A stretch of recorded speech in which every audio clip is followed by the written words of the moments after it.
It's Friday, May 9. In the headlines, House approves early retirement with full benefits for public officers. In business news, International Monetary Fund praises Jamaica. Regionally, in Grenada, Prime Minister Dickon Mitchell welcomes Trinidad and Tobago's interest in strengthening ties. In sports, veteran track and field coach Maurice Wilson confident Jamaican relays will qualify for 2025 World Champs. This is the Weekend News on PBC Jamaica. I'm Simone Absalom Gale.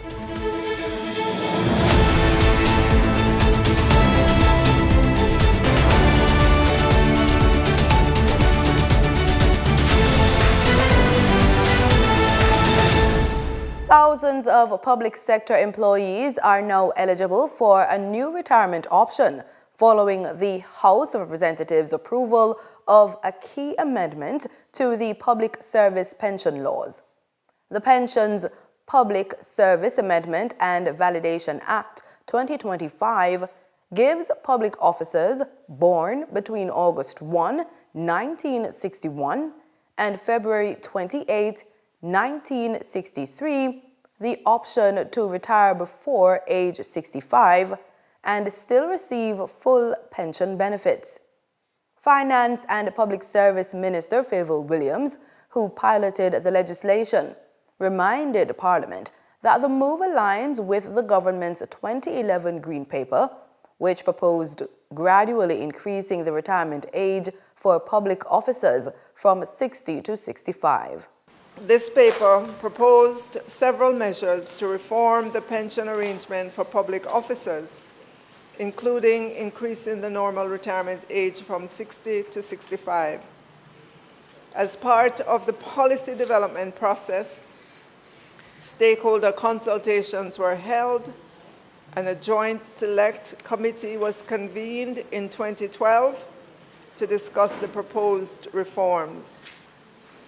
While staff associations and collective bargaining units representing public officers did not object to increasing the retirement age, they expressed concerns about the adverse implications of immediate implementation. She explains that the Office of the Services Commission issues an annual circular outlining retirement dates for officers during the transition period based on their birth dates. Since 2018, this policy schedule has been used by the Governor-General, acting on the advice of the Public Services Commission, and by any public officer acting under a delegation of functions order issued by the Governor-General under Section 127 of the Constitution, to approve the retirement of public officers born between April 1958 and August 1961. The policy schedule is issued by the Office of the Services Commission annually through a circular. The circular provides the retirement dates of public officers with respect to their dates of birth during the transitional period. However, while the policy schedule reflects a 10-year transition period, it does not reflect the 5-year transition period. The legislation now moves to the Senate for debate. If passed, it will formalize retirement practices already in place and guarantee full pension rights for those within the designated age group. Approximately 11,400 persons were sensitized about the Constitution and laws of Jamaica during the last financial year under the Ministry of Legal and Constitutional Affairs Public Legal Education Program. Speaking in Parliament, Portfolio Minister Marlene Malahou-Fort said the Legal Education Division's initiative reached 52 entities ranging from government bodies to vulnerable communities. Madam Speaker, during the reporting period of April 1, 2024 to March 31, 2025, the division engaged approximately 11,400 people through sessions with approximately 52 entities across ministries, departments, and agencies, the private sector, civil society, churches, clubs, high schools, and vulnerable groups. The sessions included webinars, face-to-face meetings, online meetings, and more recently, town hopping to reach a wider cross-section of Jamaicans. Mrs. Malahoo Ford continues sharing that an island-wide school tour was launched in collaboration with the Ministry of Education, Youth, Skills and Information, engaging students at institutions across the island. In collaboration with the Ministry of Education, Youth, Skills and Information, in all of its 7 regions, an island-wide school tour was launched. Generally, the goal of the school tour is to increase awareness and knowledge among the youths on the Constitution of Jamaica and the proposed amendments to it. We have successfully executed tours where just under 1,500 students participated actively across the 5 regions. The minister also highlights the town hopping initiative as a new strategy where the legal education team travels across Jamaica, meeting people in everyday settings to engage them on constitutional reform efforts.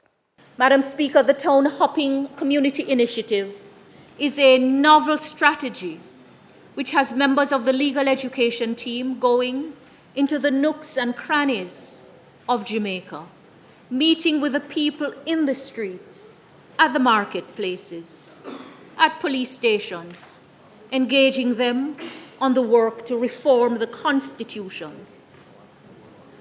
We are, Madam Speaker, reducing the distance between officialdom and the average man in the street, the average man, woman, boy, and girl, as we pursue real reforms for real results.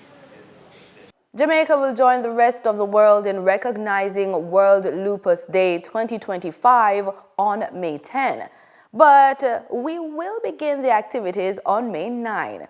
Executive Director of the Lupus Foundation of Jamaica, Tishona Mullings, shared the details with our news team.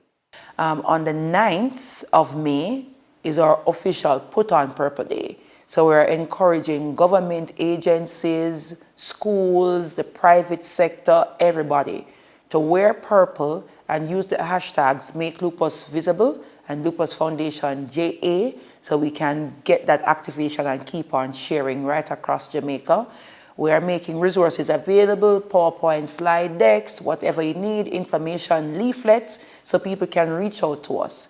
On Saturday, May 10, the Lupus Foundation of Jamaica is hosting an island-wide awareness walk for World Lupus Day, dubbed Make Strides for Lupus. In Kingston, the walk will begin in New Kingston. We're starting from Barbados Avenue at the KCMC car park, or parking lot. So we're starting there on Barbados Avenue, and we're going to be taking it down through Oxford Road and making our way all the way up into Halfway Tree and then straight to Winchester Business Center. So our office is at 29 Winchester Business Center. So the walk starts at 9 and will culminate at 10:30 at the Winchester Business Center. Lupus is an autoimmune disease in which the body's immune system mistakenly attacks healthy tissue in many parts of the body. Lupus may lead to blood problems, including a reduced number of healthy red blood cells, anemia, and an increased risk of bleeding or blood clotting. It can also cause inflammation of the blood vessels and lungs. Not all voices are heard, but every story deserves to be told. At the Danny Williams School for the Deaf, students are proving that communication goes far beyond sound. Through sign language, creativity, and technology, they're learning, expressing, and preparing to take on the world one sign, one lesson, one dream at a time. Here's more in this two-part GIS feature.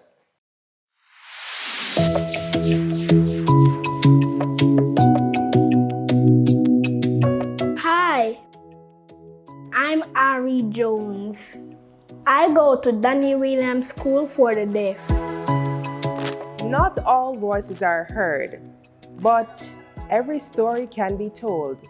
At the Danny Williams School for the Deaf, students use their hands, their hearts, and their minds to communicate, learn, and dream. The mission of the Danny Williams School for the Deaf is to create an environment for our deaf students that will prepare them for society. You know, we want to prepare well-rounded individuals, and we also offer, basic, fundamental, and essential skills so that they will be able to develop their fullest potential. Here, education is more than just words. It is movement, connection, and self-expression in a language the world is learning to understand. So adapting comes very different ways because they're mostly visual learners. So we use charts. I use a lot of games because we are so involved in technology now. So we have to use the different apps that are out there as well to teach the students, to get them interested in the lesson too. It's mostly hands-on based, even though they're getting the content, which is learning it word for word. Every educator here is committed to creating a supportive and enriching environment where students are encouraged to thrive in both academics and life. Seeing the children growth, seeing them using the language or using what you have taught them in different areas of their life, even when they have left here, and they see on the road and they said, Miss, and they start talking about what they learned, that you have made, you have touched them in some way. All right, that's a long thing. I want to do a lot of writing. I think I want to write books. I want to do some editing and do some more writing and maybe to produce books. One of them is self-confidence, even though we have to build that within them, telling them that even though they have this disability of deafness, they can accomplish whatever they want. I talk, I just love to talk. And I also like to share my snacks and the phone. I like to play on my tablets.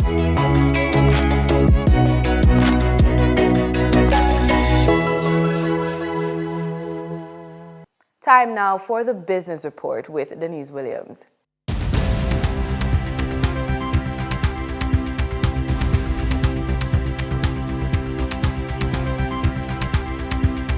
Welcome to today's business report. I'm Denise Williams, here to bring you the stories shaping the financial world and guiding your journey to smarter business decisions.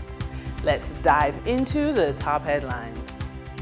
In its latest article, the International Monetary Fund noted strong progress in reducing debt, stabilizing inflation, and strengthening foreign reserves by the Jamaican government. Despite hurricane-related setbacks, the economy is projected to recover, with public debt expected to fall to its lowest in 25 years. MBJ Airports Limited, the operator of Sangster International Airport, has announced 2 new routes to Canada for the winter 2025-26 season, to Ottawa and Halifax. The routes will be operated by Air Canada, enhancing connectivity between Jamaica and North America. Additionally, there will be increased frequencies on existing routes to Toronto and Montreal, with Toronto adding 3 more weekly flights and Montreal adding 1 more.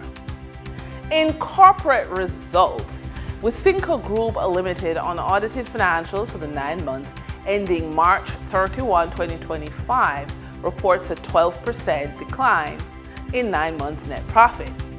Now over to Jamaica Teas Limited unaudited financials for the 6 months ending March 31, 2025, which reports a 6 months net loss of $9.4 million.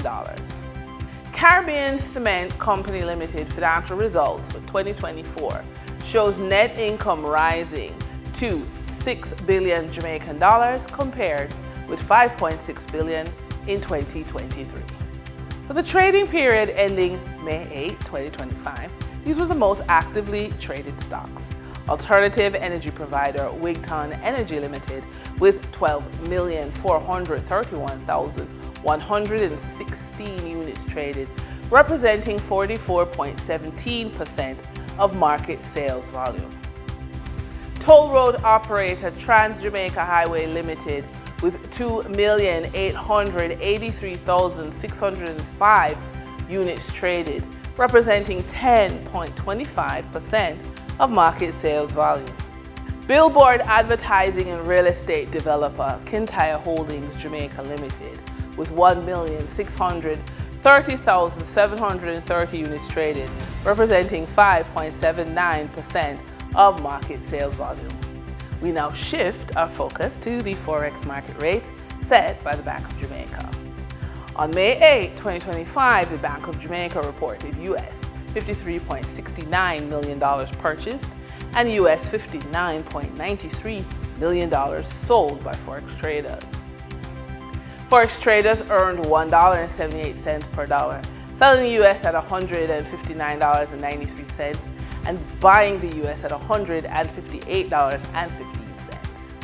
The Canadian dollar netted Forex traders $6.28 per transaction, with selling at $116.43 and buying at $110.15. The British pound yielded Forex traders $1.68 in profit, with selling at $211.75 and buying at $210.07.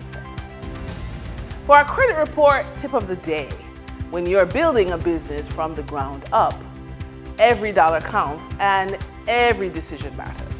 For small traders and retailers who are bootstrapping their way forward, access to funding can feel out of reach. And that's why improving your personal credit score can be the key to unlocking the support you need. Many of the banks, credit unions, the development bank, they check your credit report before they issue funding.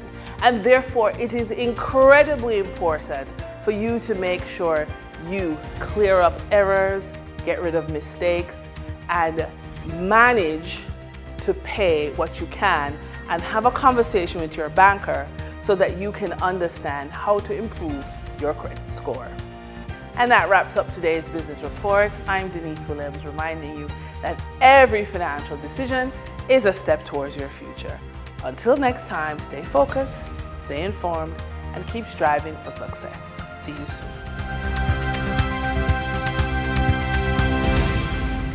In regional news, Barbados is earning high praise from the International Monetary Fund after successfully completing its second IMF program with flying colors. The island met all targets under both the Extended Fund Facility and the Resilience and Sustainability Facility.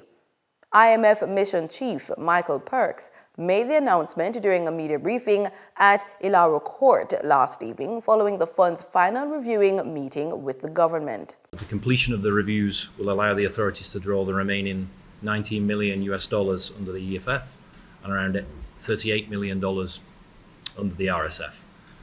Since this is the final review, I wanted to recognise up front the achievements of the authorities under their homegrown BERT2 plan and the fund EFF and RSF. With strong ownership, the authorities have delivered their broad objectives of the fund arrangements. Macroeconomic stability has been further reinforced through a sustained increase in primary fiscal surpluses and continued decline in public debt, alongside improvement in the external position and initial steps to enhance the monetary policy framework and strengthen financial safety nets. At the same time, structural reforms have been implemented to boost fiscal sustainability, enhance growth and competitiveness, and build resilience. The authorities are on track to complete all 5 reviews on time. They have met all the EFF quantitative targets at every review. They've completed all 21 structural benchmarks, with only a few subject to short delays.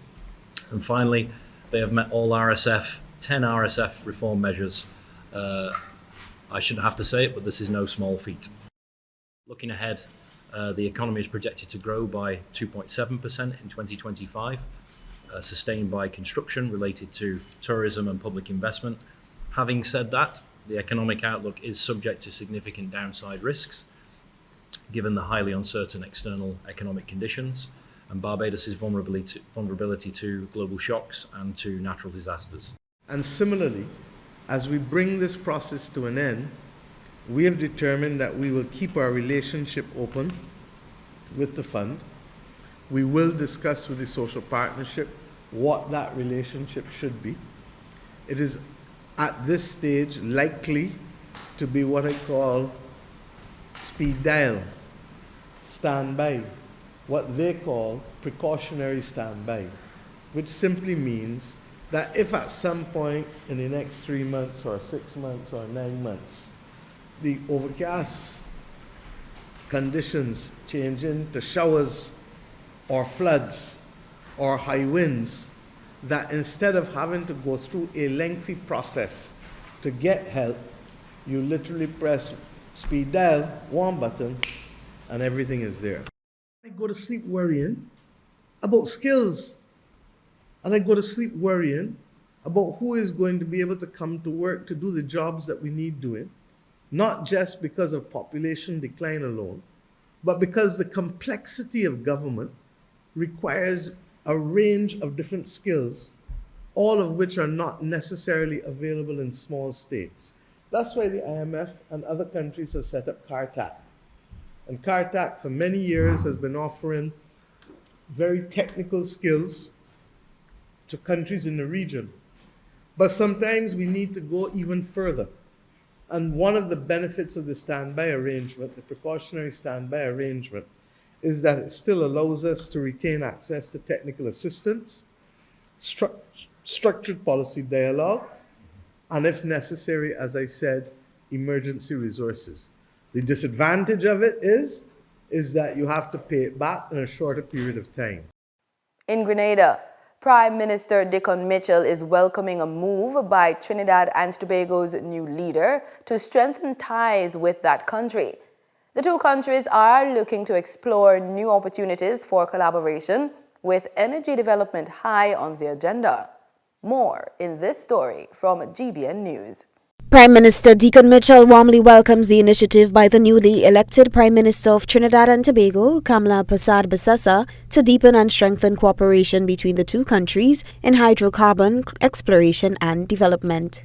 In an official response issued to the Grenada Broadcasting Network on Thursday, Prime Minister Mitchell stated, quote, "Given Trinidad's long history and reputation as one of the world's oldest oil-producing nations and the strong cultural and economic ties between our two countries, we have always been of the view that Grenada stands to benefit from cooperation with Trinidad in this field. We also recognize that in the present international economic environment, Trinidad too stands to benefit from cooperation with Grenada in this field." End quote. His response follows an announcement on Saturday by Persad-Bissessar, who revealed plans to dispatch newly appointed Energy Minister Dr. Rudal Amunilal to Grenada to explore opportunities for energy cooperation. But I have a surprise for you. I intend to send my Minister of Energy to Grenada because I'm being told that Grenada offshore has more gas and oil than the Dragon field. So shall we explore that?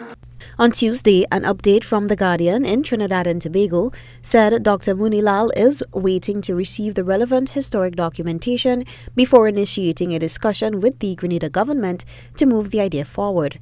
According to the report, Dr. Munilal was expected to meet with the chief executive officers from Trinidad's state energy sector on Wednesday, and based on the findings reported in the meeting, his ministry will then make direct contact with counterparts at the Ministries of Energy or Mineral Resources in Grenada, Guyana, and Suriname. The Energy Chamber of Trinidad and Tobago has highlighted that natural gas was discovered in 2017 in the Nutmeg Well, located in waters between Trinidad and Grenada. However, it noted that little information has been released about the find since then. Further, the chamber emphasized that if developed, the field could present significant economic benefits for Trinidad and Tobago.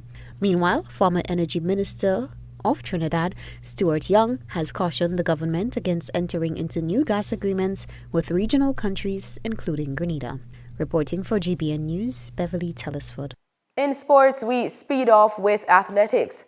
Veteran track and field coach Maurice Wilson is expressing confidence that all 5 Jamaican relay teams will secure qualification for the 2025 World Athletics Championships during this weekend's World Athletics Relays in the Bahamas. The event, scheduled for Saturday and Sunday in China, serves as a qualifier for the World Championships set to take place in Tokyo, Japan this September. Mr. Wilson, who has guided Jamaica's technical teams at numerous international competitions, believes the country, powered by strong men's and women's sprint relay squads, could clinch qualification as early as Saturday's opening round. Jamaica is set to compete in the men's and women's 4x100 meters, 4x400 meters events, the mixed 4x400 meters, and the inaugural mixed 4x100 meters relay. The top 2 teams in each heat during Saturday's first round will automatically qualify for the World Championships and advance to Sunday's finals, where prize money will be up for grabs. A second round of heats will also be contested, offering remaining teams another opportunity to book their tickets to Tokyo. Now onto the field with football. Trinidad and Tobago's senior men's football team head coach, Dwight York, says he will have to manage his squad carefully in what is set to be a busy upcoming period for the national team. Trinidad and Tobago are set to take part in the Unity Cup, FIFA World Cup qualifiers, and the CONCACAF Gold Cup between May 27 and June 14. Although it's good exposure for the players, we have 4 games in 12 days, including travel. So we got to be a little bit careful as to how we take on these competitions. But as I said, we have time and to think about it, and we, as a team, as a unit behind the scene, that we've been planning with a lot of care to make sure that the players' safety and health is in good nick. And certainly when it comes to the, no disrespect to the Unity games, but certainly the World Cup qualifying against St. Kitts, which is our main priorities in this little phase of play, to make sure that the players are well equipped and ready to go. Since being appointed to the job in December, Coach York stated that he is pleased with the response received from both the players and the public. Well, I think one of the things that I've been very pleased with is the response, not just from the players, but from the public domain as well, because I do believe we need all the support that we can. We've seen a reaction from the players. You've seen an uptick in the players' level of performance and understanding where international football and the demands in it, and the players are brought into what we try to bring to the table. It's new. It's a lot of new faces that you're not particularly familiar with. Certainly the public won't be familiar with some of these players because, as I said, it's not like back in our days where these, you kind of, the names that you're kind of familiar with. But what I do, what is very encouraging is the reaction of the players. It's been second to none. And that's it for the weekend news. Have a pleasant weekend.